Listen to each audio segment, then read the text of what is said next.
হাজারো তরুণ-তরুণীর স্বপ্নের নাম সরকারি চাকরি। তবে সেই স্বপ্নকে পুঁজি করে গড়ে উঠেছে ভয়াবহ সব জালিয়াত চক্র। লাখ লাখ টাকার বিনিময়ে প্রক্সি পরীক্ষার্থী বসানো থেকে শুরু করে কানের ভেতর হাইটেক ডিভাইস ব্যবহার। জালিয়াতির এমন কোনো কৌশল নেই যা ব্যবহার করা হচ্ছে না। সম্প্রতি ৪৫তম বিসিএসের সমবায় ক্যাডারে সুপারিশপ্রাপ্ত জুলফিকার আলীসহ ৩ জনকে গ্রেপ্তার করেছে সিআইডি। যোগদানের সময় হাতের লেখায় অমিল মেলায় উন্মোচিত হয় প্রক্সি জালিয়াতির তথ্য। একইভাবে জনপ্রশাসন মন্ত্রণালয়ে কোনো পরীক্ষায় অংশ না নিয়েই ১৫ থেকে ১৮ লাখ টাকার চুক্তিতে যোগ দিতে এসে ধরা পড়ে ৪ জন।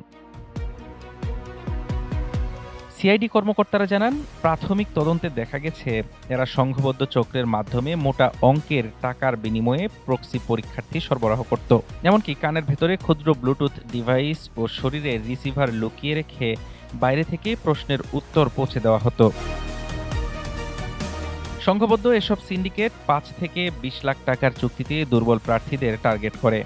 কানের ভেতরে রাখা অদৃশ্য ইয়ারফোন আর প্রযুক্তির নতুন কৌশলে ক্ষতিগ্রস্ত হচ্ছে প্রকৃত মেধাবীরা। একের পর এক পরীক্ষার্থী ধরা পড়লেও নেপথ্যের মূল হোতারা থেকে যাচ্ছে অধরাই।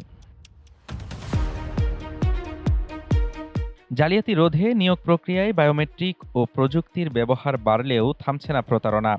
সংশ্লিষ্টরা বলছেন, কেবল প্রক্সি দেওয়া বা ডিভাইস ব্যবহারকারী পরীক্ষার্থীদের ধরলেই এই সমস্যার সমাধান হবে না। নেপথ্যে থাকা মাস্টার মাইন্ডদের সমূলে উপড়ে ফেলে দৃষ্টান্তমূলক শাস্তি নিশ্চিত করাই এখন সময়ের দাবি। হাফিজুর রহমান তুষার, ঢাকা টুডে।